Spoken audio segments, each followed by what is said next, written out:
Labirin kehidupan kembali menjumpai Anda, sahabat. Tulisan Pendeta Yowas Adi Prasetya kali ini diberi judul Mindfulness. Saya Uli Manalu.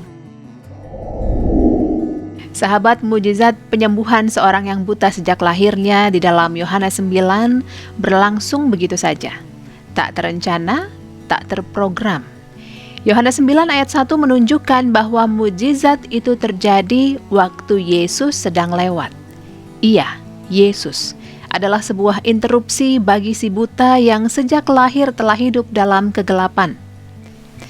Sahabat, bukankah dalam aktivitas kita setiap hari, jalan yang kita lewati adalah jalan atau rute yang sudah kita rencanakan?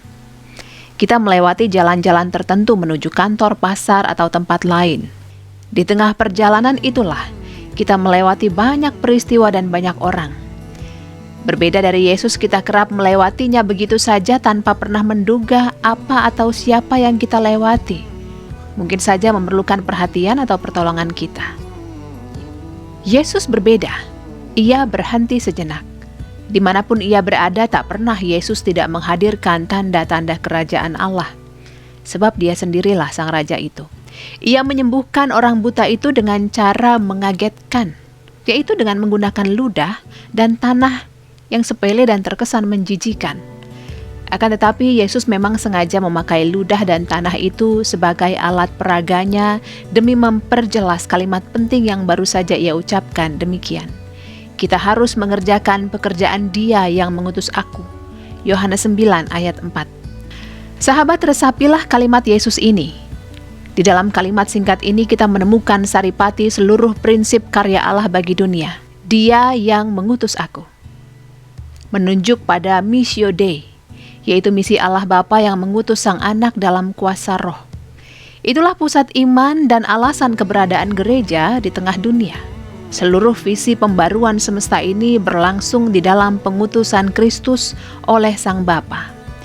Jadi tugas memperbarui dunia bukanlah tugas gereja, melainkan tugas Kristus. Akan tetapi Kristus yang diutus oleh Sang Bapa itu kini berkata, kita harus mengerjakan pekerjaan Dia yang mengutus aku. Sahabat, ia mengundang dan memanggil gerejanya untuk mengambil bagian ke dalam misi Allah itu. Di dalam desain misi Allah itu, tempat gereja bukanlah sebagai aktor utama, melainkan aktor pembantu. Kita adalah partisipan, bukan yang pertama apalagi yang utama. Untuk mengilustrasikan betapa Kristus sangat ingin memberi kita tempat untuk mengambil bagian di dalam misinya, ia menggunakan ludah dan tanah dan memakai objek-objek itu sebagai media bagi penyembuhan.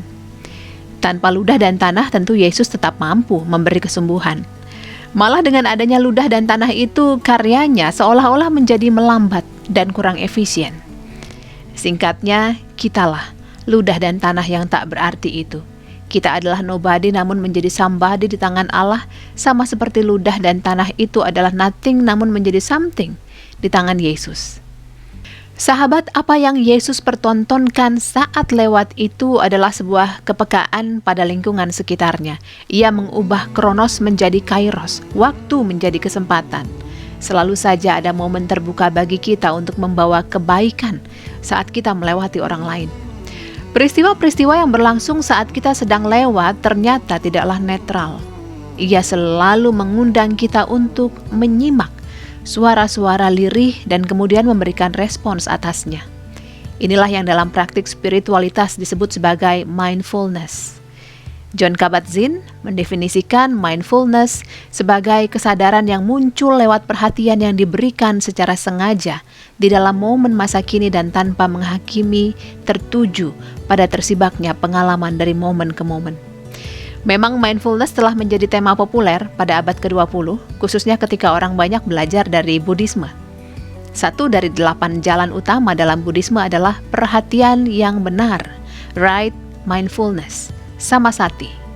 Akan tetapi, Amy Oden, seorang pengajar di St. Paul School of Theology, berkata bahwa tradisi spiritualitas Kristen juga telah menekankan pentingnya mindfulness ini jauh sebelum ia menjadi tren di dunia modern.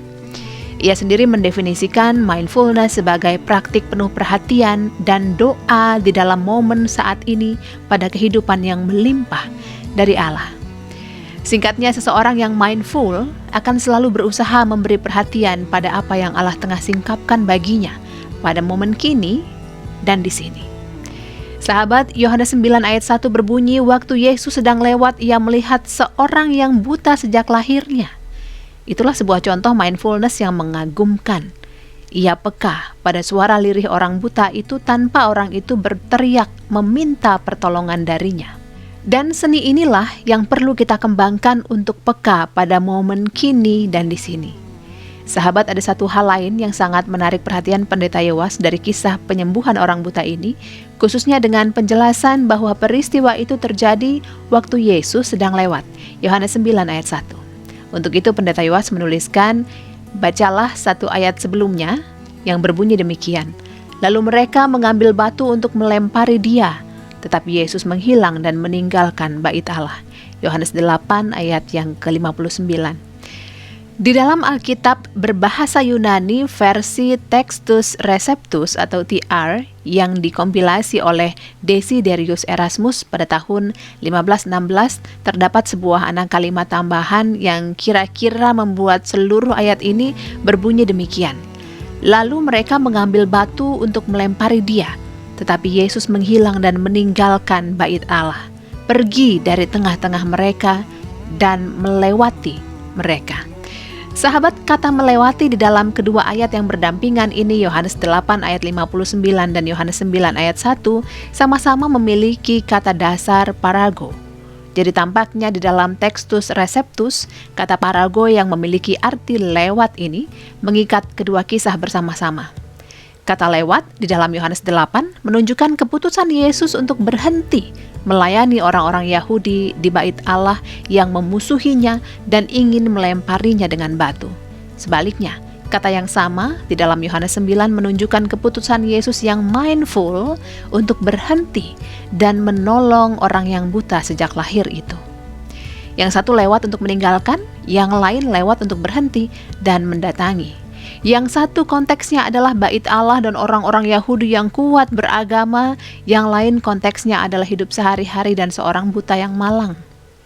Pendeta Yowas memperoleh kesan yang sangat kuat bahwa Yesus memang tengah menentukan pilihannya, bahkan pemihakannya.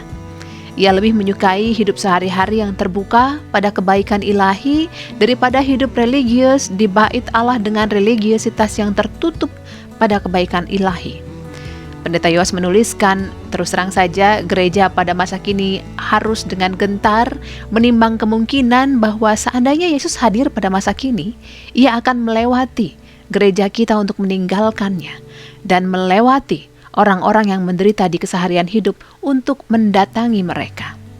Jangan-jangan selama ini kita menempatkan fokus hidup kita secara keliru. Mungkin kita lebih terfokus pada kehidupan yang penuh dengan simbol religiositas atau gerejawi dan melupakan kehidupan biasa yang dipenuhi dengan tawa dan tangis sesama. Jauh lebih mudah untuk menjadi peka pada simbol kehadiran ilahi di gereja dan jauh lebih sukar untuk peka pada simbol kehadiran ilahi di dunia sehari-hari. Untuk alasan itulah sesungguhnya mindfulness menjadi olah spiritual yang sangat berharga. Sahabat, sampai di sini labirin kehidupan kali ini. Terima kasih Anda sudah meluangkan waktu Anda bersama kami. Jika Anda membutuhkan naskah cetak lengkap labirin kehidupan, hubungi BPK Gunung Mulia. Terima kasih dan sampai jumpa.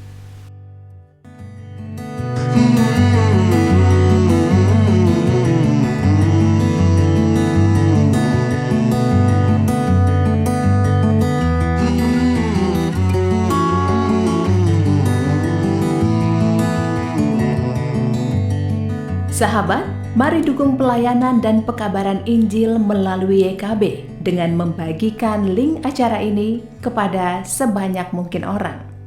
Dukungan juga dapat saudara lakukan dengan mentransfer dukungan finansial ke rekening BCA ke nomor 450-305-2990 450-305-2990 atas nama Yayasan Komunikasi Bersama.